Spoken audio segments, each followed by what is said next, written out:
అందరికీ నా నమస్కారాలండి. ఇప్పుడు మీరు చూస్తున్నది స్కూల్ అసిస్టెంట్ ఇంగ్లీష్ 2024లో ఏదైతే టెట్ ఉందో దానికి సంబంధించిన మెథడాలజీ యాజ్ వెల్ యాజ్ రాబోయే కాలంలో జరగబోయే డిఎస్సికి కూడా సంబంధించిన మెథడాలజీ అయితే మనం న్యూ మెథడాలజీ చూస్తున్నాం. దీనికి సంబంధించినటువంటి ప్లేలిస్ట్ ఇది. టోటల్ ఈ ప్లేలిస్ట్ అనేది డిస్క్రిప్షన్లో ఇవ్వడం జరుగుతుంది, లేదా సింపుల్గా మీరు ఈ వీడియో కింద లింక్ అని కనుక అడిగినట్లయితే LINK అడిగినట్లయితే మీకు ప్లేలిస్ట్ లింక్ అనేది ప్రొవైడ్ చేయడం జరుగుతుంది.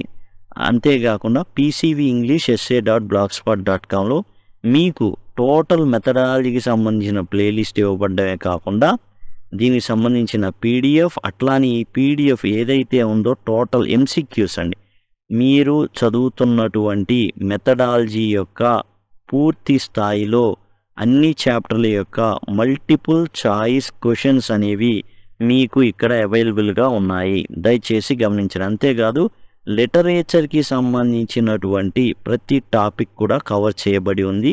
మీకు చాలా ఉపయోగపడతాయి. Multiple choice questions as well as notes ఏవైతే PDFలు ఉన్నాయో అవన్నీ కూడా ఇక్కడ మీకు pcvenglishessay.blogspot.comలో ఇక్కడ ఉంటాయి. అట్లానే మీకు తర్వాత గ్రామర్ టాపిక్స్ అన్నీ కూడా ఉన్నాయి.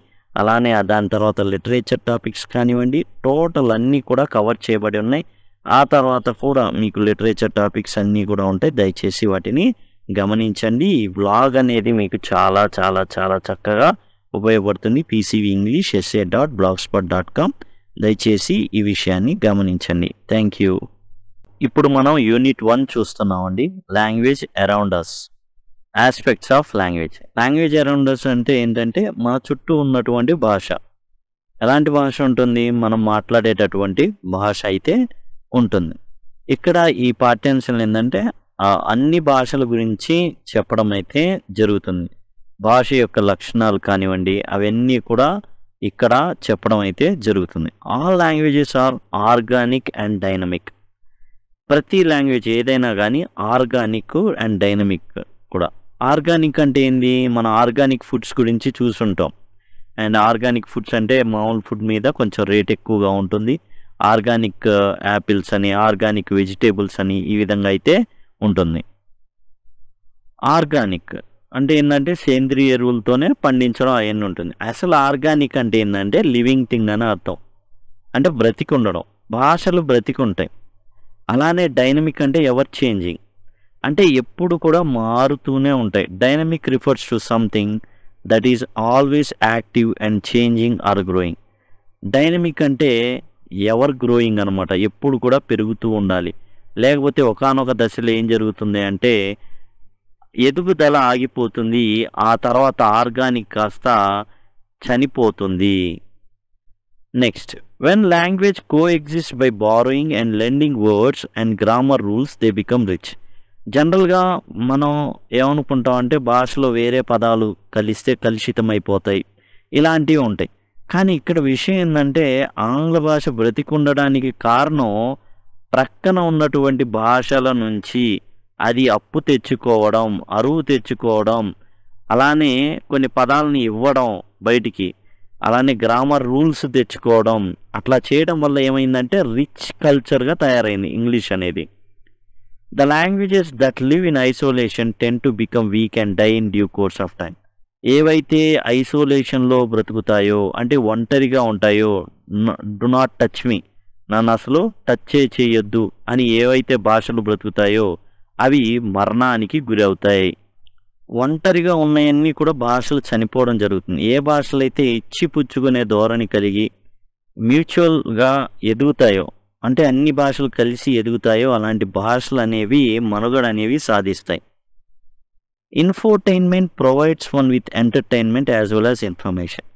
చూడండి, జనరల్గా ఎందుకని మనం భాషల గురించి చెప్పుకుంటాం అంటే ఒకానొక భాష క్షీణ దశలో ఉన్న ఇంకో భాషలో దాని మూలాలు, దాని యొక్క రెమినెంట్స్ ఏవైతే ఉన్నాయో మిగిలి ఉంటాయి, రెసిడ్యూస్, వాటితో పునరుజ్జీవనం గావించవచ్చు, ట్రై చేయొచ్చు. కానీ ఏదైతే ఐసోలేషన్లో ఉంటుందో దాన్ని మరలా పునరుజ్జీవనం చేయడం అనేది, మరలా బ్రతికించడం చాలా కష్టమైపోతుంది. ఇక్కడ ఇన్ఫోటైన్మెంట్ అంటే ఇన్ఫర్మేషన్, సమాచారం ఎలా ఇస్తున్నారంటే ఎంటర్టైన్మెంట్తో కలిపి ఇస్తున్నారు. ఇన్ఫర్మేషన్ ప్లస్ ఎంటర్టైన్మెంట్ ఇన్ఫోటైన్మెంట్ అనమాట. ఇది కొత్త పదప్రయోగం. ఇలాంటి పదాలు పుడుతూ ఉంటేనే ఏమవుతుంది అంటే భాష తన మనుగడని సాధించగలుగుతుంది. అలానే స్మాగ్ అనేది చాలా డేంజరస్. స్మోక్ ప్లస్ ఫాగ్ కలిస్తే, ఈ రెండు కలిస్తే స్మాగ్ అయింది. స్మాగ్ అనేది చాలా చాలా డేంజరస్ అనమాట. అది కనబడటానికి ఫాగ్లా కనిపించిన, జనరల్గా ఫాగ్లోకి వెళ్తే ఏమవుతుంది, కొంచెం పడిసం ఇట్లాంటివి వస్తూ ఉంటాయి. అదే స్మోక్ ప్లస్ ఫాగ్ అనేది ఇంకా డేంజరస్గా తయారవుతుంది అన్నమాట. తర్వాత addition of words to a language is sign of its growth. ఏదైనా ఒక లాంగ్వేజ్కి పదాలు కలుస్తున్నాయి అంటే ఆ భాష పెరుగుతుంది అని అర్థం. Living things exhibit A capacity of auto repair. జనరల్గా బ్రతికున్నది ఏదైనా సరే తాను ఏం చేస్తుంది అంటే ఆటో రిపేర్ చేసుకుంటుంది. అంటే తనకు తానుగా రిపేర్ చేసుకునే శక్తి అనేది ఒక జీవికి ఉంటుంది. అందుకే ఎక్కువ కాలం మనుగడ అనేది సాధించగలుగుతుంది. అలానే భాషకి కూడా ఎట్లా ఉండాలి, జీవం ఉంది అంటే అది ఎప్పుడు రిపేర్ చేసుకుంటూ పచ్చగా ఉండడానికి, బ్రతికి ఉండడానికి దారితీస్తుంది. ఏ well known linguist compares English to A bulldozer. ఒక లింగ్విస్ట్, భాషా శాస్త్రవేత్త అయితే ఇంగ్లీష్ని బుల్డోజర్తో పోల్చాడు. బుల్డోజర్ ఏం చేస్తుంది, అన్నిటినీ నెట్టేస్తుంది, పడదోస్తుంది. It is bulldozer because it cause the death of several languages. అనేక భాషల మరణానికి కారణమైంది ఆంగ్ల భాష. Mother tongue is the language of home. Mother tongue అంటుంటాం అంటే తల్లి మాట్లాడే భాష కాదు, కానీ ఇంట్లో మాట్లాడేటటువంటి భాష. ఇంకేం భాషలు ఉంటాయి, స్కూల్లో మాట్లాడే భాష డిఫరెంట్గా ఉంటుంది, బయట మాట్లాడే భాష డిఫరెంట్గా ఉండొచ్చు. It is rightly called the first language of child as a home language to distinguish from the school language. కాబట్టి ఇంట్లో ఒక భాష మాట్లాడవచ్చు, స్కూల్లో ఇంకో భాష మాట్లాడవచ్చు. ఇప్పుడు ఇంట్లో తెలుగు అనేది మాట్లాడవచ్చు, అది హోమ్ లాంగ్వేజ్, మదర్ టంగ్ అవుతుంది. స్కూల్లోకి వెళ్తే అక్కడ ఇంగ్లీష్లో మాట్లాడేటటువంటి సంస్కృతి, కల్చర్ అనేది ఉండొచ్చు. స్కూల్ మొత్తం మీద ఇంగ్లీష్లోనే మాట్లాడాలి, అలా ఉండొచ్చు. బయట వస్తే వీళ్ళు ఒక ముస్లిం ఏరియాలో ఉన్నారనుకోండి, ఆ ఏరియాలో వచ్చేసి హిందీ మాట్లాడుతూ ఉండొచ్చు. ఆ విధంగా ఇంట్లోనేమో తెలుగు, స్కూల్లేమో ఇంగ్లీష్ అండ్ బయటేమో హిందీ. ఈ విధంగా డిఫరెంట్గా ఉండొచ్చు. And mother tongue is and language of the home అన్నమాట, home language. Language itself is a communication and it is not means or a tool. అసలు భాష అంటేనే ఏంటి, కమ్యూనికేషన్ చేయగలం. అంటే ఒక వ్యక్తితో ఇంకో వ్యక్తి ఇన్ఫర్మేషన్ని పాస్ చేయగలం. ఇదేదో ఒక వేనో టూలో కాదు, జస్ట్ కమ్యూనికేషన్, సంభాషణ. అంటే తన దగ్గర ఉన్నదాన్ని ఏదైతే సమాచారం ఉందో కోడ్ చేసి ఎన్కోడ్ చేస్తాడు, అండ్ వినేవాడు డీకోడ్ చేసి అర్థం చేసుకోవాలి. Language is communication. భాష అంటే ఏంటి, కమ్యూనికేషన్ అంటే మాట్లాడుకోవడం. మాట్లాడుకోకుండా ఒక్కడే మాట్లాడుకోగలేదు భాష కాదు, ఇద్దరు ఉండాలి. ఒక వ్యక్తి ఇంకో వ్యక్తికి తను ఏదైతే అనుకుంటున్నాడో తన ఒపీనియన్స్ కానీ అన్నీ పంచుకోగలం. Communication is result of thinking. ఈ ఏదైతే కమ్యూనికేషన్ ఉందో, సమాచార ప్రసారణ ఏదైతే ఉందో అది ఎలా సాధ్యమవుతుంది, ఆలోచించడం ద్వారా. ఎలా ఆలోచిస్తాడు, ఆ వ్యక్తి ఏం చేస్తాడంటే భాషని ఎన్కోడ్ చేసి పంపిస్తాడు. ఒక మీడియం అంటే త్రూ ఫోన్ కావచ్చు, త్రూ మైక్ కావచ్చు, త్రూ రేడియో కావచ్చు, టీవీ కావచ్చు, ఏదైనా ఇది మీడియం. ఇప్పుడు వినే వ్యక్తి ఏం చేస్తాడంటే డీకోడ్ చేస్తాడనమాట. అట్లా సాగుతుంది. ఈ డీకోడ్ చేసే ప్రయత్నం కానీ ఎన్కోడ్ చేసే ప్రయత్నం కానీ ఎలా జరుగుతుందంటే ఆలోచించడం ద్వారా జరుగుతుంది. Communication is as a result of thinking. We use language for almost all aspects of living. మనం లాంగ్వేజ్, భాషని దేనికి వాడతాం అంటే అన్నిటికీ వాడుతుంటాం, అన్ని రకాలుగా వాడుతుంటాం. ఎలా వాడతాం, గ్రీటింగ్ పీపుల్, మనుషుల్ని పలకరించడానికి, ఎంక్వైరీ చేయడానికి, ఎప్పుడు వస్తుంది, ఎంత ఖరీదు ఎంత అని, రిక్వెస్టింగ్, బ్రతిమలాడుకొని ప్లీజ్ సార్, ఇలా డైరెక్టింగ్, అటు వెళ్ళండి, తర్వాత ఇటు తిరగండి, కీప్ లెఫ్ట్, గో రైట్, అలా ఇన్స్ట్రక్షన్స్ పాస్ చేయడానికి, ఇలా చేయండి, దీన్ని ఇలా చేస్తేనే ఇలా అవుతుంది, అలా. థ్యాంకింగ్ అంటే కృతజ్ఞతలు తెలపడం. అపాలజైజింగ్ అంటే క్షమించమని అడగడం. రిప్రమాండింగ్ అంటే తిట్టడం. ప్రపోజ్ చేయడం, ఏదైనా ఐడియా ప్రపోజ్ చేయడం, ఏదైనా కానీ. యాక్సెప్టింగ్ అంగీకరించడం. రిఫ్యూజింగ్ తిరస్కరించడం. ఇన్వైటింగ్ పిలవడం. షాపింగ్ చేయడం. ట్రావెలింగ్ ప్రయాణించడం. And many other activities. ఇవన్నీ కూడా మనం మన లాంగ్వేజ్ని వీటన్నిటి కోసం వాడతాం. ఒకే రోజు ఇవన్నీ చేయొచ్చు. వాళ్ళకి డైరెక్షన్లు వేయచ్చు, ఇంకోళ్ళకి ఇన్స్ట్రక్షన్స్ ఇవ్వచ్చు, ఇంకోళ్ళని ఎంక్వైరీ చేయొచ్చు, ఇంకోళ్ళని క్షమించమని అడగవచ్చు, ఇంకోళ్ళని తిట్టవచ్చు. ఈ విధంగా philosophical tenets governing the language. ఈ ఇప్పుడు భాష అనేది కేవలం అదేదో సపరేట్ కాదు, చాలా ఉంటాయి. ఫిలసాఫికల్ టెనెట్స్ అంటే ఫిలసాఫికల్గా ఏవైతే సూత్రాలు ఉన్నాయో 4 ఆస్పెక్ట్స్ ఉన్నాయి, 4 ఉన్నాయి ముఖ్యమైనటువంటి పిల్లర్స్ లాంటివి. Philosophical tenets of the language అదేంటంటే అర్థం చేసుకోవడం, వాడడం, అండర్స్టాండింగ్ వివేచించుకోవడం, అండ్ రిఫ్లెక్షన్ అంటే మరలా దాన్ని చెప్పడం. మీనింగ్ అంటే అర్థం, యూజ్ అంటే వాడడం, అండర్స్టాండింగ్ అంటే వివేచించడం, అంటే దాన్ని సరైన దిశలో ఎట్లా వాడాలో అలా వాడడం, అండ్ రిఫ్లెక్షన్ అంటే మాట్లాడడం. Meaning is closely associated with logic. లాజిక్తో మాట్లాడితేనే అర్థవంతంగా ఉంటుంది. ఇల్లాజికల్గా కూడా వాడవచ్చు. భాషని ఎట్లా పడితే అట్లా వాడవచ్చు.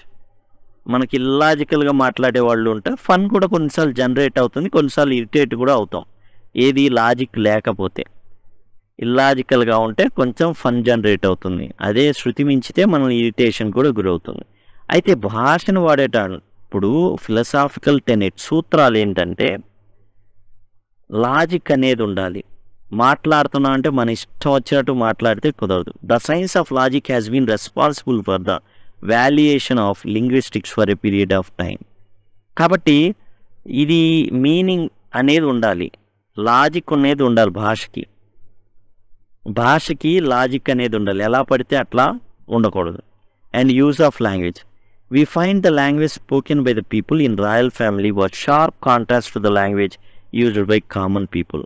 జనరల్గా భాషలో వ్యత్యాసం ఎట్లా వస్తుంది అంటే బాగా ఉన్నోళ్ళు మాట్లాడే భాష ఒక రకంగా ఉంటే బాగా పేదోళ్ళు ఉన్నటువంటి ప్రాంతంలోని భాష వేరుగా ఉంటుంది. And socio linguistics, social competence and communicative competence ఇవన్నీ కూడా మనం ఈ యూజ్ ఆఫ్ లాంగ్వేజ్లో తెలుసుకోవాల్సిన అవసరం అయితే ఉంది. అదేందో చూద్దాం. Socio linguistics studies language in society. సమాజంలో భాష ఎట్లా ఉపయోగపడుతుంది అనేది ఈ సోషియో లింగ్విస్టిక్స్ అనేది అధ్యయనం చేస్తుంది. ఎగ్జాంపుల్ ఎట్లా అంటే analysing how the language differs in formal versus informal settings.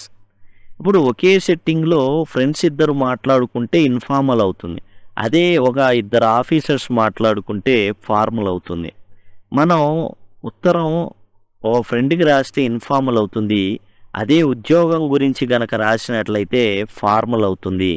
మనం పనిచేసే వాతావరణం వచ్చేసి ఫార్మల్ సెట్టింగ్ అవుతుంది. మన క్లాస్ రూమ్లో ఉన్నాం, అది ఫార్మల్ సెట్టింగ్. మన ఇంట్లో ఉండి సంథింగ్ ఇప్పుడు వింటున్నారు యూట్యూబ్, ఇట్స్ ఇన్ఫార్మల్ సెట్టింగ్. కాబట్టి సోషియో లింగ్విస్టిక్ ఏం అధ్యయనం చేస్తుందంటే ఒకే సందర్భంలో వివిధ వ్యక్తులు మారినప్పుడు అంతా మారిపోతుంది. Social competence helps you navigate social situations with language. చూడండి, సోషల్ కాంపిటెన్స్ మనకు భాష వచ్చినంత మాత్రాన సరిపోదు, సోషల్ కాంపిటెన్స్ ఉండాలి. ఏది ఎక్కడ ఎప్పుడు ఎలా మాట్లాడాలో తెలియాలి. ఓకేనా? మనం ఏదైనా సందర్భానికి వెళ్ళినప్పుడు ఇప్పుడు ఎవరైనా మనకి తెలిసిన సోషల్ కాంపిటెన్స్ పెద్దోళ్ళు మాట్లాడుతుంటే తెలుగు భాషలోనే అర్థం చేసుకోండి. పెద్దోళ్ళని ఎవరినైనా నువ్వు అన్నారు అనుకోండి, హెచ్ఎం గారో ప్రిన్సిపల్ గారో ఉంటారు, ఓ చిన్నపిల్లవాడు వెళ్ళి నువ్వు అన్నాడు అనుకోండి, he doesn't have social competence అని అర్థం. కమ్యూనికేషన్లోనే అతనికి కమ్యూనికేటివ్ కాంపిటెన్స్ ఉండొచ్చు, అంటే భాష మాట్లాడేటటువంటి సామర్థ్యం ఉంటే ఉండొచ్చు, కానీ సోషల్ కాంపిటెన్స్ లేదు అని అర్థం. ఒక పిల్లవాడు గనక వెళ్ళి టీచర్ని కానీ హెచ్ఎంని కానీ ప్రిన్సిపాల్ని కానీ నువ్వు అని సంబోధించాడంటే ఆ పిల్లవాడికి సోషల్ కాంపిటెన్స్ లేదు. జనరల్గా మనం మిస్టర్, మిస్, మిస్సెస్ అని వాడతాం, అది దేనికి ఉదాహరణ అంటే మనకు సోషల్ కాంపిటెన్స్ అనేది ఉదాహరణ ఉంది అనేసి. భాషలో వచ్చినంత మాత్రాన కాదు, దాని పద్ధతిగా ఎక్కడ ఎలా వాడాలో కూడా తెలియాలి. అలా వాడాల్సింది తెలుసుకోవాల్సింది ఏంటంటే సోషల్ కాంపిటెన్స్. మన కమ్యూనికేటివ్ కాంపిటెన్సే కొంచెం కష్టంగా ఉంటుంది. అంటే కమ్యూనికేటివ్ కాంపిటెన్స్ ఏంటి? మాట్లాడడం, భాష అనేది ఉచ్చరించడం, భాష అనేది చెప్పడం. పిల్లోడికి కమ్యూనికేటివ్ కాంపిటెన్స్ ఉంటుంది తెలుగులో, కానీ వెళ్ళి హెచ్ఎంని నువ్వు అనేస్తాడు. దాంతో అతనికి సోషల్ కాంపిటెన్స్ అనేది లేదని అర్థమవుతుంది. ఏ అన్నాడు అనుకోండి టీచర్ని, సోషల్ కాంపిటెన్స్ లేదని. Communicative competence enables effective language use. ఈ కమ్యూనికేటివ్ కాంపిటెన్స్ అంటే ఏంటంటే మాట్లాడగలం, వివిధ సందర్భాల్లో ప్రాపర్గా డెలివర్ చేయడం. రెస్టారెంట్కి వెళ్ళి ఫుడ్ ఆర్డర్ చేయడం ఇంగ్లీష్లో, అంటే ఇంగ్లీష్ గురించి చెప్తాను. తెలుగులో యాక్చువల్గా మనకు అంతకుముందు ఉండదు కదా. చిన్నప్పుడు ఏముండిద్ది, ఎవడో ఒకరిని పట్టుకెళ్తాం, అదే చెప్పరా అంటాం. తర్వాత చిన్నగా నేర్చుకుంటాం. Using appropriate vocabulary and grammar. వొకాబులరీని ప్రాపర్గా యూజ్ చేయడం, గ్రామర్ని ప్రాపర్గా వాడడం, ఇవన్నీ కూడా కమ్యూనికేటివ్ కాంపిటెన్స్లో భాగాలు. కమ్యూనికేటివ్ కాంపిటెన్స్ ఉన్నవాడికి పక్కాగా సోషల్ కాంపిటెన్స్ ఉండాలని రూల్ ఏం లేదు. సోషల్ కాంపిటెన్స్ తెలిసినంత మాత్రాన అతనికి ఫుల్గా కమ్యూనికేటివ్ కాంపిటెన్స్ వచ్చిన రూల్ ఏం లేదు.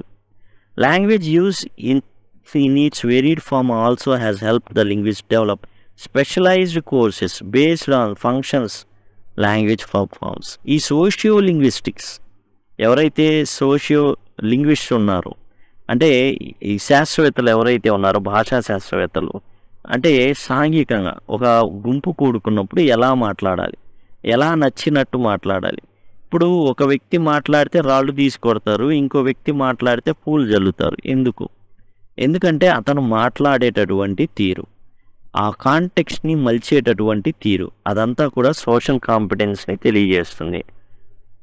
ఇప్పుడు ఏంటంటే వీటి ఆధారంగా ఈ సోషియో లింగ్విస్టిక్స్ ఏవైతే ఉన్నాయో వాటి ఆధారంగా రకరకాలైనటువంటి ఇంగ్లీష్ లాంగ్వేజ్ కోర్సుల్ని వీళ్ళు ప్రవేశపెట్టారు. సోషియో లింగ్విస్ట్ అండర్స్టాండింగ్ అంటే వివేచించడం. Speaker uses a code to express. Speaker ఏం చేస్తాడంటే మాట్లాడేటప్పుడు అతని మెసేజ్ని ఎన్కోడ్ చేస్తాడు. ఇప్పుడు నేను మాట్లాడుతున్నా, I'm encoding A message. Listener అయిన మీరు డీకోడ్ చేస్తున్నారు. మరి ఎవరెవరైతే వింటున్నారో అండ్ కామెంట్ సెక్షన్లో మీరు ఏం చేస్తారంటే డీకోడెడ్ అని రాయండి. నాకు అర్థం అవుతుంది, ఎవరైతే ఇక్కడ దాకా విన్నారో నాకు కూడా తెలిసిపోతుంది. డీకోడెడ్ అనేసి కామెంట్ సెక్షన్లో రాయండి.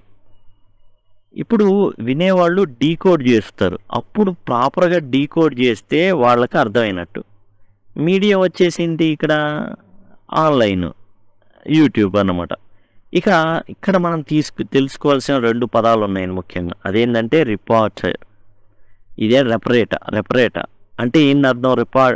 రెపరేటా అంటే స్టోరేజ్ ఆఫ్ వర్డ్స్ అని.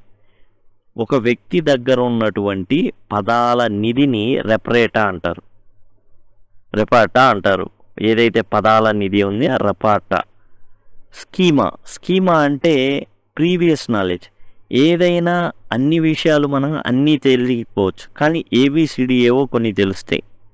ఇప్పుడు ఏదైనా చెప్పామనుకోండి, కొత్తగా కరోనా అంటే అండ్ ఏబిసిడి తెలుసు, మంకీ పాక్స్ ఏబిసిడి తెలుసు, చికెన్ పాక్స్ ఇవన్నీ వ్యాధులు అనమాట, వ్యాధి అని తెలుసు, అవి ఒకళ్ళ నుంచి ఒకళ్ళకి వ్యాప్తి చెందుతాయని తెలుసు. ఇది స్కీమా. ఈ స్కీమా నుంచి తెలియని దానిని తెలిసి ఏదైతే తెలుసో దాన్ని పునాదిగా బేస్ చేసుకొని నేర్పిస్తారనమాట. రెపార్టా అంటేనేమో పదాల నిధి. ప్రతి వ్యక్తికి కూడా, ప్రతి పిల్లోడికి కూడా ఒక పదాల నిధి ఉంటుంది. ఇప్పుడు ఇంగ్లీష్ భాష పిల్లోడికి ఒక పదాల నిధి ఉంటుంది. సార్ ఏముండేది సార్ పిల్లోడు స్కూల్కి వచ్చిన తర్వాత? లేదు, ఇప్పుడు స్పూన్ ఉంది, చెంచా అని ఎవరు అనట్లా, స్పూన్ అనే అంటున్నారు, ప్లేట్ అంటున్నారు. ఆఖరికి ప్రతిదీ సైకిల్, బైక్, లారీ, కార్ ఇవన్నీ కూడా పిల్లోడు అసలు బడికి రాకముందే అన్నీ నేర్చుకుంటాడు. ఇవన్నీ గ్యాస్ స్టవ్, గ్యాస్ సిలిండర్, ఇలాంటివి చాలా పదాలు, ప్లేటు, స్పూను, ఇలాంటివన్నీ కూడా పిల్లోడు ఏంటంటే నేర్చుకునే వస్తాడు. ఇంగ్లీష్ భాషలో తనకి చాలా పదాలు తెలిసే ఉంటాయి. ఆ ప్రీవియస్ నాలెడ్జ్ని మనం పునాదిగా ఏమీ రాయని నల్లబల్ల కాదు, ఆ రోజులు పోయినాయి. ఎన్సిఎఫ్ 2005 ఆ తర్వాత వచ్చినటువంటి కరికులం ఫ్రేమ్వర్క్స్ ఏవి కూడా పిల్లవాడిని ఏమీ రాయని నల్లబల్లగా అసలు ఒప్పుకోవట్లా. కాబట్టి పిల్లవాడిలో ఏదో ఒకటి ఉంటుంది, దాన్ని బేస్ చేసుకొని మనం పెద్ద భవంతిని కట్టాలనేది ప్రస్తుతం ఏదైతే కరికులం ఫ్రేమ్వర్క్స్ అవన్నీ ఉన్నాయో అవి అనమాట. రిఫ్లెక్షన్ అంటే ఏంటంటే to express truth as human being see it. ఏదైతే మనిషి చూస్తాడో దాన్ని తెలియపరచడం అనమాట. టు ఎక్స్ప్రెస్ ట్రూత్ అంటే ఏదైతే చూశాడో దాన్ని తెలియపరచడం, ఓపెన్గా చెప్పడం. This has been constant endeavour of the language to promote better life and spread social values and whole the culture of the people who use it. చూడండి, భాష ఏదైతే ఉందో అది ఓన్లీ కమ్యూనికేషన్కి అనుకుంటే పొరపాటు. యాక్చువల్గా టూల్స్ కాదు, మీన్స్ కాదు అనుకున్నాం. కానీ ఇప్పుడు భారతదేశంలో ఆంగ్ల భాష మనగలిగింది కదా. కారణం ఏంటంటే ఆంగ్ల భాష నేర్చుకుంటే మనకు మంచి జీవితం ఉంటుంది. అంతేకాదు సోషల్ వాల్యూస్ కొన్ని, థ్యాంక్ యూ, సారీ, వాల్యూస్ ఉన్న వాళ్ళలాగా అసలు టక్ చేసుకొని షేక్ హ్యాండ్ చేయడం, కల్చర్ టోటల్ మారిపోతుంది. ఏదో 10th చదివేసి ఇంటర్ అలా తిరిగి స్పెషల్ ఇంగ్లీష్ తీసుకున్నటువంటి ఒక వ్యక్తి టక్ చేస్తాడు, ఆయన అందరికి హాయ్ చెప్తుంటాడు. అప్పుడు దాకా ఏరా పోరా అన్నవాడు టక్ చేసి చక్కగా అసలు ఏంటంటే ఎవరైనా good morning, good evening, good afternoon అని చెప్పడం మొదలుపెట్టి. అండ్ ఏంటంటే ఇది ఒక కల్చర్. ఇప్పుడు తెలుగు ఉందను నమస్కారం అని చెప్తాం, 2 చేతులు జోడిస్తాం. మనం ఎవరినైనా మన పెద్దవాళ్ళు ఉన్నారనుకోండి మీరు అని సంబోధిస్తూ ఉంటాం. ఇంగ్లీష్లో మీరు చూసుకుంటే ఐకి ఇంపార్టెన్స్ ఉంటుంది. నేను అనే దానికి ఐకి మీరు చూస్తే ఎప్పుడు క్యాపిటల్గా రాస్తారు. ఇప్పుడు ఎవరినైనా నువ్వు, మీరు, ఇప్పుడు పెద్దవాళ్ళు అయితే మీరు, చిన్నవాళ్ళు అయితే నువ్వు. తెలుగు భాషలో ఏంటంటే ఎదుటి వాడిని ప్రాముఖ్యత తీసుకొని చెప్పడం అయితే జరుగుతుందండి. వాళ్ళకి గౌరవిస్తాం, ఎదుటి వారిని గౌరవిస్తాం. ఏది తెలుగు భాష. అదే ఆంగ్ల భాష అలా కాదు. ముందు మనకు మనం గౌరవించాలి. నీకు నువ్వే గౌరవించుకోలేకపోతే ఎదుటి వాడికి ఏం గౌరవిస్తాం. కాబట్టి ముందు నువ్వు ఇంపార్టెన్స్, ఎదుటి వాడిది యూనే. నువ్వు అయినా మీరు అయినా యూనే, పెద్దగా ఏం లేదు. అది కల్చర్. అంటే మనం నేర్చుకుంటుంది భాష అనుకుంటే పొరపాటు. తెలుగు నేర్చుకుంటున్నారంటే తెలుగు యొక్క సాంస్కృతిక సాంప్రదాయాలన్నీ కూడా భాషలో ఉంటాయి. ఆంగ్లం నేర్చుకుంటున్నాము అంటే ఆంగ్లం ఏదైతే కల్చర్ ఉందో అది కూడా ఉంటుంది. లింగ్విస్టిక్స్ అని మాట్లాడుకుంటున్నాం. ఇదేంటంటే is the science of language analysis. ఏంటంటే భాషని విశ్లేషించే సైన్స్ అనమాట లింగ్విస్టిక్స్ అనేది. అంటే ఎవరైతే ఉన్నారో లింగ్విస్ట్ వాళ్ళు ఈ భాషని పరిశోధిస్తారు. ఎందుకు ఇలా ఉంది, కారణం ఏంది, అలా పరిశోధించే 7 బేసిక్ స్ట్రక్చర్స్ అనేవి ఆంగ్ల భాషలో ఉన్నాయి అని తేల్చారు. ఆ తర్వాత ఇంకొంతమంది లింగ్విస్టులు వచ్చి పరిశోధిస్తే 240 పైగా స్ట్రక్చర్స్ ఉన్నాయి ఆంగ్లంలో అని తేల్చారు. అయితే బేసిక్ స్ట్రక్చర్స్ అనేవి బేసిక్స్. అయితే తీరా చూస్తే మనకు హార్న్బీ కానివ్వండి, ఇలాంటి వాళ్ళు స్ట్రక్చరల్ అప్రోచ్ ఏవైతే ఉందో వాళ్ళు తర్వాత బుక్స్ రాయడం, రకరకాల స్ట్రక్చర్స్ని ఎంప్లాయ్ చేసేటప్పుడు 240 పైగా స్ట్రక్చర్స్ అనేవి ఉండడం జరిగింది. Linguistics help in establishing the uniqueness of human language and distinguishing from the animal communication. ఏంటంటే మనుష్యుల భాషకి జంతువుల భాషకి ఈ లింగ్విస్టిక్స్ అనేవి తేడా తెలుపుతున్నాయి. This is done by recognizing certain characteristic features of language known as design features, a term by coined by అనమాట. కైండ్ కాదు, coined by, coined coined by సిఫే హాకిట్. ఇతను ఏం చేశాడు అంటే డిజైన్ ఫీచర్స్ అని ఒక పదం పెట్టాడు. ఇది మనుషుల భాషకి పశువుల భాషకి మధ్య ఉన్న తేడానైతే తెలుపుతున్నాయి అన్నమాట ఈ డిజైన్ ఫీచర్స్ అనేవి. ఏంటి డిజైన్ ఫీచర్స్? మనుషుల భాషకి అండ్ పశువుల భాషకి ఏంటి ఆ డిఫరెన్స్ని తెలుపుతున్నటువంటి అవేంటో మనం తర్వాత నెక్స్ట్ వీడియోలో దీంట్లో చూద్దాం. Thanks a lot. మనుషుల భాషకి పశువుల భాషకి మధ్యన తేడాలు ఉన్నాయి. ఆ తేడాలను ఏమంటారంటే డిజైన్ ఫీచర్స్ అంటారు. ఈ డిజైన్ ఫీచర్స్ అనే పదాన్ని కాయిన్ చేసింది సిఫే హాకిట్. ఏంటో చూద్దాం. ఆ డిజైన్ ఫీచర్స్ ఏంటి? డిజైన్ ఫీచర్స్ పశువులు కూడా మాట్లాడుకుంటాయి, కమ్యూనికేట్ చేస్తే. మరి పశువుల భాషకి మనుషుల భాషకి తేడా ఏంటి? Language is systematic and exhibits duality of structure. మనుషుల భాషలో డ్యుయాలిటీ ఆఫ్ స్ట్రక్చర్ అనేది ఉంటుంది. ఈ డ్యుయాలిటీ ఆఫ్ స్ట్రక్చర్ అంటే ఏంటంటే మార్ఫాలజీ ఒకటి అండ్ సింటాక్స్ అనేది ఒకటి. ఈ రెండింటిని ఏమంటారంటే డ్యుయాలిటీ ఆఫ్ స్ట్రక్చర్ అంటారు. మార్ఫాలజీ ద్వారా పదాలని తయారు చేస్తాం. అంటే పదాలను ఎలా తయారవుతాయి? సిలబుల్స్, 2 సిలబుల్స్ ఏవైతే ఉన్నాయో చేర్చడం, అట్లా ఏంటంటే మార్ఫాలజీ వర్డ్ ఫామ్ చేయడం ఒకటి. The combination of speech sounds to form syllables or words is the first level of structure or design. First level of structure కానీ డిజైన్ కానీ ఎట్లా తయారు చేస్తారు వర్డ్స్ అంటే సిలబుల్స్ని కంబైన్ చేయడం ద్వారా అవి వర్డ్స్గా తయారవుతాయి. ఓకే, సిలబుల్ అనేది కంబైన్ చేస్తాం, కంబైన్ చేస్తే వర్డ్స్ తయారవుతాయి, అదొకటి. నెక్స్ట్ సింటాక్స్ అంటే word order in a sentence. ఈ సింటాక్స్ ఏంటి? A subject plus verb plus object ఉండాలి, ఇది వర్డ్ ఆర్డర్, అంతే తప్ప subject plus object plus verb కాదు ఇంగ్లీష్లో. కాబట్టి ఒకటి వర్డ్స్ని పదాలని తయారు చేయడం ఒకటైతే, రెండవది ఆ పదాలు వాక్యంలో ఎలా సెట్ అవ్వాలనేది రెండవది. ఇది డ్యుయాలిటీ ఆఫ్ స్ట్రక్చర్ అంటారు. ఇది మనుషుల భాషకి ప్రత్యేకం అనమాట. Language is arbitrary. లాంగ్వేజ్, మనుషుల లాంగ్వేజ్ వచ్చేసి కొన్నిసార్లు నియంతగా పనిచేస్తుంది. యాక్చువల్గా మనం ముందు చెప్పుకున్నాం ఫిలాసాఫికల్ టెనెట్స్, మీనింగ్ ఉండాలి, మీనింగ్ లాజిక్ నుంచి వస్తుంది. ఇల్లాజికల్ అనేది కూడా ఉంటుంది లాంగ్వేజ్లో. ఎలా అంటే మనం ఇంగ్లీష్లో వాటర్ అంటున్నాం, బెంగాలీలో జల్ అంటున్నాం, హిందీలో పానీ అంటున్నాం, తెలుగులో నీరు అంటున్నాం. ఎలా, ఎందుకు అలా అయింది? ఎందుకంటే అంతే, అదంతే, అలానే ఫాలో అవ్వాలంతే, నేను చెప్పాను అంతే.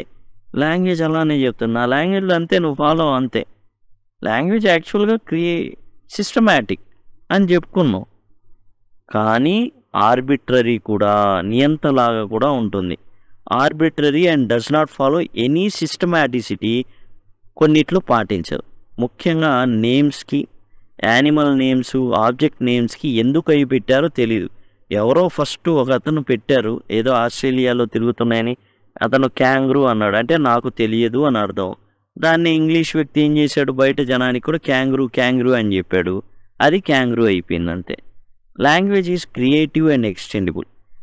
భాష అనేది చాలా చాలా క్రియేటివ్గా ఉంటుంది. అంటే చాలా పదాలని చాలా క్రియేటివ్గా వాడతారు. మనం రిథమిక్గా ఉండేటటువంటివి, రైమ్ స్కీమ్ ఉండేటటువంటి పోయమ్స్ కానివ్వండి.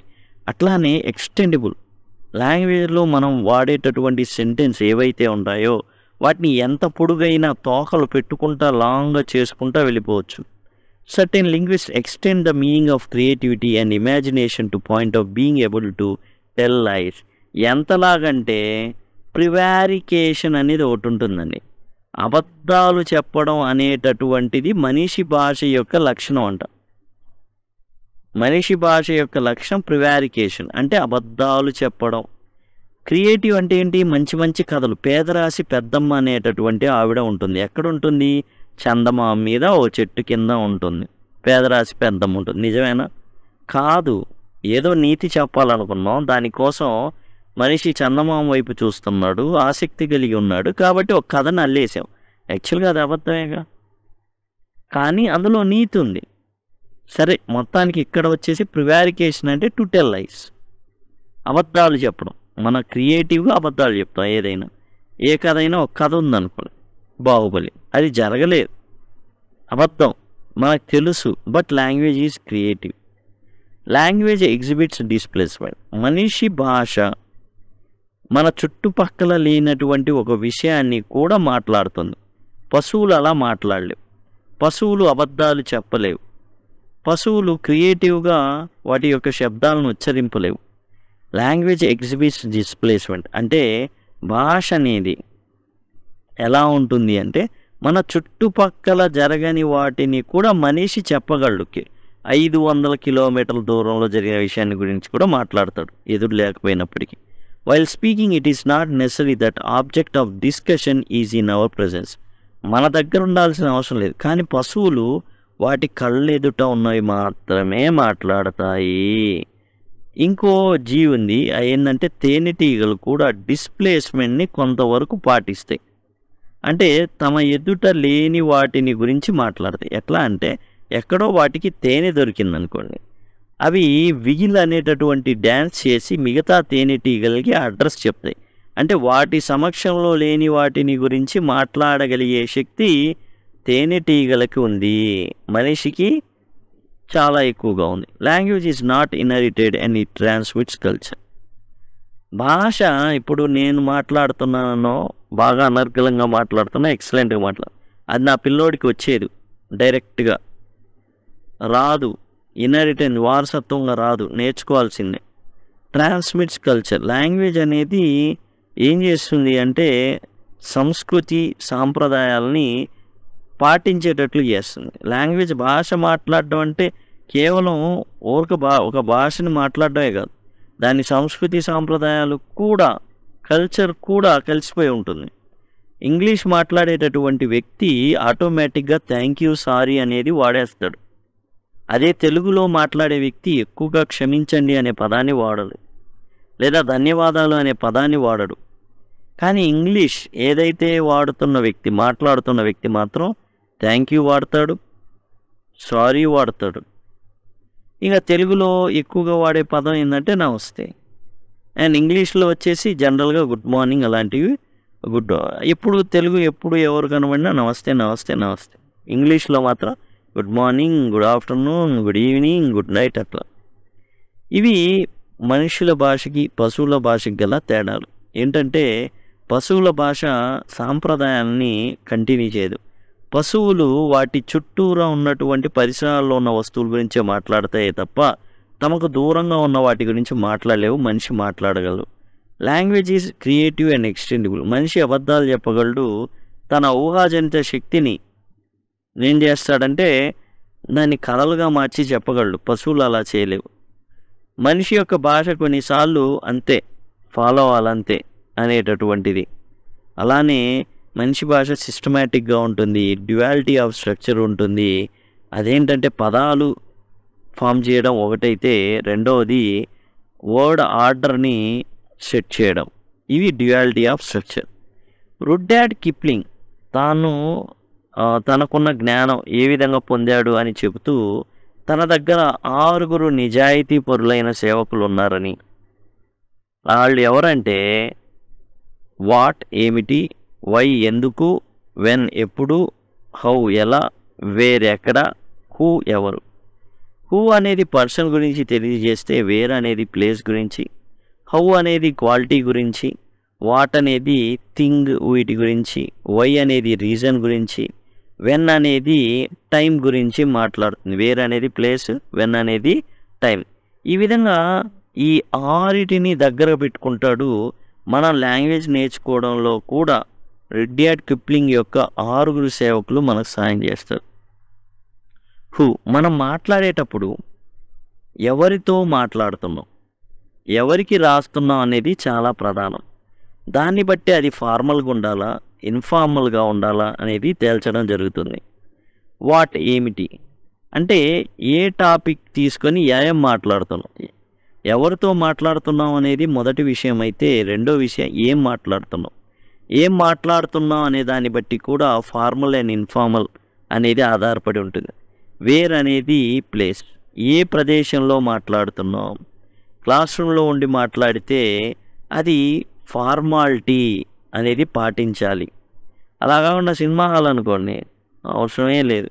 Class room has more formal atmosphere while the canteen or corridor has less formal atmosphere. క్లాస్లో మాట్లాడేటప్పుడు టీచర్తో పద్ధతిగా మాట్లాడాలి. అదే వ్యక్తి వేరే చోట కనబడితే బయట ఎక్కడైనా దట్ ఈస్ నార్మల్. ఒకవేళ ఆఫ్టర్ ఎకడమిక్ ఇయర్ అయిపోయిందా వేరేగా మాట్లాడతాం. వెన్ అంటే ఎప్పుడు, అంటే ఏంటి, టైం డ్యూరేషన్ని తెలియజేసింది. ఎంతసేపు మాట్లాడుతున్నా అనే దాని విషయంలో కూడా కొన్ని తేడాలు ఉంటాయి. ఎక్కువసేపు మాట్లాడుతుంటే జనరల్గా మనం లాంగ్వేజ్ ఏదైతే ఉందో స్పీచ్ కానివ్వండి అవన్నీ ఉంటాయి. ఓరల్ కాంప్రహెన్షన్ కానివ్వండి, ఓరల్ కాంపోజిషన్ ఓరల్ డిస్కోర్స్, ఇవి ఏం మాట్లాడుతున్నాం అనేది కూడా అవసరం. దాన్ని బట్టి మనం ఏం ఫాలో అవ్వాలో కూడా తెలియజేస్తా అవసరం అనమాట. ఇప్పుడు స్పీచ్ ఇస్తున్నారనుకోండి, దానికి ఇంట్రడక్షను, చివరిలో వచ్చేసి ఓట్ ఆఫ్ థ్యాంక్స్, ఇలాంటి కొన్ని ఉంటాయి మామూలుగా ప్రొసీజర్స్ కొన్ని. వై, ఎందుకు, పర్పస్ ఏంటి, ఏ పర్పస్తో మనం మాట్లాడుతున్నాం. Your lesson at the end of it should realize this aim or purpose. ఏ పర్పస్తో మాట్లాడుతున్నాం, ఆ పర్పస్ అనేది ఫుల్ఫిల్ అవ్వాలి కదా, దాన్ని బట్టి మనం వెళ్ళాల్సి ఉంటుంది. కాబట్టి ఈ 6 సర్వింగ్ మెన్ అనే చాలా చాలా ఇంపార్టెంట్. హౌ అంటే ఎలా, how many ways can we talk or write, ఎన్ని రకాలుగా మనం రాయొచ్చు అంటే ఏంటంటే ఎలా. మోడ్ ఆఫ్ వచ్చేసి ఏంటంటే కమ్యూనికేషన్, ఫోన్లో మాట్లాడుతున్నామా, మైక్లో మాట్లాడుతున్నామా, మొబైల్ ఫోనా, లేకపోతే లెటర్ ద్వారానా, ఎట్లా వాడుతున్నాం అనేది కూడా మనం భాషని ఉపయోగించడంలో తేడాలు ఉంటాయి. ఇప్పుడు ఈమెయిల్ రాస్తున్నాం అనుకోండి అదొకటి, లెటర్ రాస్తున్నాం అనుకోండి ఒక విధానం, అదే ఫోన్లో మెసేజ్ పెడుతుంటే ఇంకో రకం. చెప్పేది ఒకటే, మెసేజ్ పెట్టినా, ఈమెయిల్ అయినా, లెటర్ అయినా, కానీ రాసే విధానంలో మార్పు వచ్చేస్తుంది.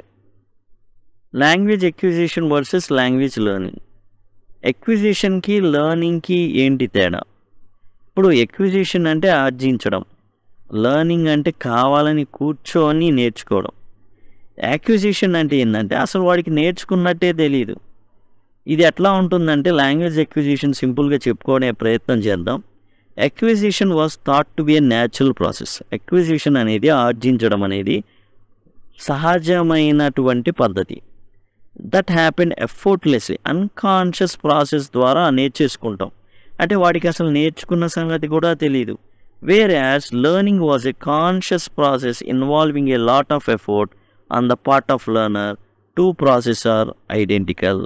ఇక్కడ మనం చూసినట్లయితే లాంగ్వేజ్ లెర్నింగ్ అనేది చాలా ప్రయాసతో పిల్లవాడు నేర్చుకుంటాడు. లాంగ్వేజ్ ఎక్విజిషన్ అనేది ఆడుతూ పాడుతూ అన్కాన్షియస్గా నేర్చేసుకుంటాడు. ఈ లాంగ్వేజ్ ఎక్విజిషన్ అంటే భాషని ఆర్జించడం అంటే ఏంటి? మీకు చిన్న ఒక ఉదాహరణ చెప్తాను. ఒక మూవీ ఉంటుంది, ఒక కుర్రవాడు తన మాస్టర్ దగ్గరికి వెళ్తాడు, నాకు కంఫు నేర్చుకోవాలి అని చెప్తాడు. అయితే అతను నీ వల్ల కాదులే కానీ చిన్న ఎక్సర్సైజ్ చేస్తూ ఉండు అని చెప్తాడు. బట్టలు ఉతకడం నేర్పించడం, బట్టలు ఆరేయడం అవి చెప్తాడనమాట. ఇట్లా ఉతకాలి, ఇలా ఆరేయాలి, ఇలా ఉతకాలి, ఇలా ఆరేయాలి అని చెప్తాడు ప్రొసీజర్. ఇక పిల్లోడు రోజు రావడం 2 నెలలు అయిపోయింది, 3 నెలలు అయిపోయింది, 4 నెలలు అయిపోయింది.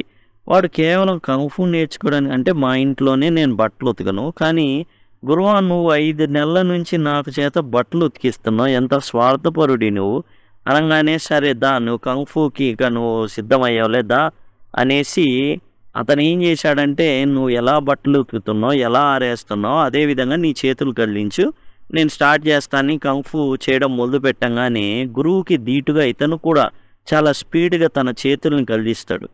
దట్ ఈజ్ ఏంటంటే ఫైట్ ఎక్విజిషన్. అది అలానే లాంగ్వేజ్ ఎక్విజిషన్ కూడా పిల్లవాడికి తెలియకూడదు వాడు నేర్చుకుంటున్నాడని. వాడు అసలు నేర్చుకోవట్లేదనే అనుకోవాలి, కానీ వాడు నేర్చుకుంటూ ఉంటాడు. ఆ రకంగా అనమాట లాంగ్వేజ్ లెర్నింగ్. పిల్లవాడు కావాలని తప్పించి నేర్చుకోవడం అనమాట. రెండు ఒకేలాగా ఉంటాయి, కాకపోతే ఒకటేమో తెలిసి నేర్చుకునేది లాంగ్వేజ్ లెర్నింగ్ అనేది. లాంగ్వేజ్ ఎక్విజిషన్ అంటే ఏంటంటే పిల్లవాడికి తెలీదు, వాడి ఎఫర్ట్ అనేది అసలు అంతగా పెట్టడు, మనసు పెట్టడు, నార్మల్గా ఆడుతూ పాడుతూ ఉంటాడు, కానీ నేర్చేసుకుంటాడు. ఎట్లా బట్టలు ఉతుకుతానే కంఫు నేర్చుకున్నట్లు. Mother tongue is language of the home. మాతృభాష అంటే ఇంట్లో వాడేటటువంటి భాష అనమాట. Factors affecting language learning. భాషను నేర్చుకోవడంలో ఎలాంటివి అడ్డుపడుతుంటాయి? Physical, psychological and social factors అన్నమాట. ఫిజికల్ ఫ్యాక్టర్స్ కొన్ని మన భాష నేర్చుకోవడంలో అడ్డుపడతాయి. అలా ఏంటంటే జనరల్గా చెవిటివాడైన పిల్లవాడు మోగవాడైపోతాడు, నేర్చుకోలేడు. Physical development of child and language learning process go and hand in hand. ఏంటంటే పిల్లవాడు ఎదుగుతున్న కొద్దీ అతనికి నేర్చుకునే శక్తి అనేది వస్తుంది. పిల్లవాడు శారీరకంగా ఎదుగుతుంటే అలానే ఈ మాట్లాడే క్రమం కూడా పెరుగుతుంది. ముందేమో సింగిల్ లెటరే వస్తుంది, తర్వాత ఫస్ట్ బ్యాబ్లింగ్ స్టేజ్, ఏం మాట్లాడుతున్నారో అర్థం కాదు. తర్వాత సింగిల్ ఏ వర్డ్ ఒక ఒక లెటర్ ఉన్నాయే వస్తుంటాయి. తర్వాత 2 లెటర్లు ఉన్నాయి, అమ్మ, నాన్న, నాయనమ్మని కూడా నామ్మ, ఇలా. తర్వాత 3 లెటర్లు ఉన్నాయి, 4 లెటర్లు ఉన్నాయి. అట్లా ఈ క్రమంలోనే పిల్లవాడు నడవడం నేర్చుకుంటాడు, పరిగెత్తడం నేర్చుకుంటాడు.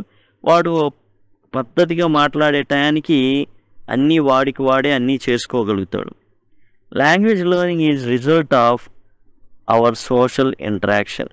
అందరూ ఇంటరాక్షన్ అవ్వబట్టే కదా లాంగ్వేజ్ అనేది డెవలప్ అయ్యేది. కూర్చొని మాట్లాడుకుంటూ ఉంటారు. Any physical deformity can cause problems of good interaction. జనరల్గా ఏదైనా చెవిటోడు ఉంటే ప్రాబ్లం అవుతుంది, కమ్యూనికేషన్ సరిగా చేయలేం, ఇంటరాక్ట్ అవ్వలేం. A poor environment which results in poor development of the brain and further in improper acquisition of the language. సరైన తిండి లేకపోయినా కానీ, సరైన వాతావరణం అనేది లేకపోయినా కానీ ఏం జరుగుతుందంటే బ్రెయిన్ డెవలప్ కనుక అవ్వకపోతే ఏం జరుగుతుంది, లాంగ్వేజ్ కూడా అంతగా డెవలప్ అవ్వదు. తర్వాత యాటిట్యూడ్ కానివ్వండి, ఎమోషనల్ సపోర్ట్ కానివ్వండి, intelligence, prejudices and open mindeds are some of the factors that affect learning in general and learning a language in particular. ఇక ఏం చెప్తానంటే యాటిట్యూడ్, వైఖరి. కొంతమందికి ఇంగ్లీష్ అంటే ఇష్టం ఉండదు, ఇష్టం ఉంటుంది, నేర్పించలేము. ఎమోషనల్ సపోర్ట్, కొంతమంది ఏం పర్వాలేదు నాన్న, నువ్వు నేర్చుకుంటావు, అద్భుతంగా నువ్వు చేస్తావు, నో ప్రాబ్లం, నువ్వు చాలా డెవలప్ అవుతావు అని ఎమోషనల్ సపోర్ట్ లేకపోవడం వల్ల ఎదగలేరు. ఇంటెలిజెన్స్ లేకపోవడం వల్ల ప్రెజుడిసెస్, కొన్ని దురభిమానాలు, అరే బ్రిటిష్ వాడు వచ్చేసి మనం 200 ఏళ్ళు పరిపాలన, వాడి భాష మనం ఎందుకురా అని ఒకలాంటి ప్రెజుడిసెస్, దురభిమానం కూడా మనం నేర్చుకోకుండా చేయొచ్చు. ఓపెన్ మైండెడ్నెస్ ఉండాలి, అంటే దేన్నైనా స్వీకరించేటటువంటి పద్ధతి అనేది ఉండాలి.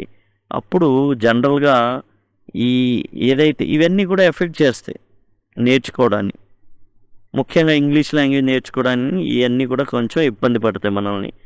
అంటే పిల్లవాడు ఏమనుకుంటున్నాడని మనకు తెలియదు, ఎవడో నాడతాడు పిచ్చి మొక్క ఇలాంటి, ఎందుకురా బ్రిటిష్ వాళ్ళు మనల్ని ఇలా చేశారా, మన సంస్కృతిని పాడు చేశారా, ఇది చేశారా వాడు అంటే ఆ లాంగ్వేజ్ మనకెందుకురా అన్నారనుకో, వాళ్ళు అలా నాటుకుంటే తర్వాత దాన్ని పీకేయడం చాలా కష్టం అవుతుంది. వర్డ్స్వర్త్ ఏం చెప్తాడంటే పోయిటరీ గురించి, స్పాంటేనియస్ ఓవర్ఫ్లో పవర్ఫుల్ ఫీలింగ్స్ అని చెప్తాడు. అంటే ఒకలాంటి పవర్ఫుల్ ఫీలింగ్స్ ఒక్కసారిగా వరదలాగా వచ్చేస్తే అదే పోయిటరీ అని వర్డ్స్వర్త్ అయితే చెప్పడం జరిగింది. ఆ తర్వాత factors that affect language learning are cooperation one receives, peer pressures, teacher attitude, friendly and supportive environment. ఇంకా లాంగ్వేజ్ నేర్చుకోవడానికి అడ్డుపడే లేకపోతే ఏదైనా మార్పు కలిగించేటటువంటి అంటే ఎఫెక్ట్ లాంగ్వేజ్లని ఏవైతే మార్పులు కలిగిస్తాయి, అంటే బాగా నేర్చుకోవడానికి లేదా నేర్చుకోకపోవడానికి కారణాలు ఏంటంటే, ఒకడు కోఆపరేషన్ బాగుందనుకో వాడు నేర్చుకుంటాడు. పీర్ ప్రెషర్ ఉందనుకో, పక్కనోడు బాగా చెప్తున్నాడు, బాగా దంచి కొడుతున్నాడు ఇంగ్లీష్, పక్కన ఉన్నవాడు కూడా నేను కూడా నేర్చుకోవాలని ఆటోమేటిక్గా వాడు సిద్ధమవుతాడు. టీచర్ యాటిట్యూడ్, టీచర్ కొంచెం ఏముండాలి, పేషెన్స్ ఉండాలి, అప్పుడు మాత్రమే పిల్లవాడికి నేర్పించగలరు. ఫ్రెండ్లీ అండ్ సపోర్టివ్ ఎన్వైరన్మెంట్ ఇవ్వగలగాలి టీచర్, అప్పుడు మాత్రమే వాళ్ళు నేర్చుకోగలరు. ఎప్పుడు తిడతా ఉంటే కుదరదు. Language is life and life is language. భాష ఉంటేనే జీవితం, జీవితం లేకపోతే జీవితం అంటేనే భాష, భాష అంటేనే జీవితం. భాష అనేది లేకపోతే, లాంగ్వేజ్ అనేది లేకపోతే కష్టం మనుగడే. One linguist goes to the extent of saying that being able to use swear words in a language is evidence of having master the language. బూతులు తిట్టడం వస్తే ఇక వాడికి లాంగ్వేజ్ వచ్చేసినట్టే. అంటే ఇంగ్లీష్లో బూతులు తిడుతున్నాడు అనుకో, ఇంకా వాడికి లాంగ్వేజ్ వచ్చేసినట్టే అని ఒక భాషా శాస్త్రవేత్త పేర్కొన్నాడు అనమాట. ఇంతకుముందు కూడా ఇంకో భాషా శాస్త్రవేత్త పేర్కొన్నాడు, ఏమనంటే ఇంగ్లీష్ ఈజ్ ఏ బుల్డోజర్, ఎన్నో లాంగ్వేజెస్ని పొట్టన పెట్టుకున్న భాష అని పేర్కొనడం జరిగింది. ఒక లింగ్విస్ట్ పేర్కొన్నాడు అనమాట. English in India is second language. భారతదేశంలో మన ఆంధ్రప్రదేశ్లో థర్డ్ లాంగ్వేజ్ అయి ఉండొచ్చేమో కానీ, ఎందుకంటే తెలుగు ప్రాంతీయ భాష, హిందీ జాతీయ భాష, ఇంగ్లీష్ అంతర్జాతీయ భాష, ఇట్లా ఉంటుంది. కానీ మన ఇండియాలో చూసుకుంటే టోటల్గా హిందీ అనేది ప్రాంతీయ భాష, ఇంకా రెండోది ఇంగ్లీషే. Social status is often associated with better education and intellectual development. Social status అనేది మనం చూసుకుంటే better education and intellectual development ద్వారానే సోషల్ స్టేటస్ అనేది రావడం జరుగుతుంది. And speaking English is considered as social status. ఏదైతే మేము గొప్పవాళ్ళు అనుకుంటారో వాళ్ళందరూ ఏం చేస్తుంటారు, ఆంగ్ల భాషలో మాట్లాడుతూ ఉంటారు, మేము గొప్పవాళ్ళంరా చూడండి అనేసి. ఇలాంటివి కొన్ని ఉంటాయి. Second language provides better opportunities for higher education, gives edge in getting good jobs. జనరల్గా ఈ సెకండ్ లాంగ్వేజ్ ఏదైతే ఉందో, ఇంగ్లీష్ సెకండ్ లాంగ్వేజ్ కదా, ఇది దేనికి ఉపయోగపడుతుందని మనం కనుక చూసుకుంటే మంచి మంచి అవకాశాలకు ఇస్తుంది హయ్యర్ ఎడ్యుకేషన్కి వెళ్ళడానికి. అలానే మంచి జాబ్స్ పొందడానికి ఇంగ్లీష్ మాట్లాడగలిగితేనే జాబ్స్ ఉంటున్నాయి.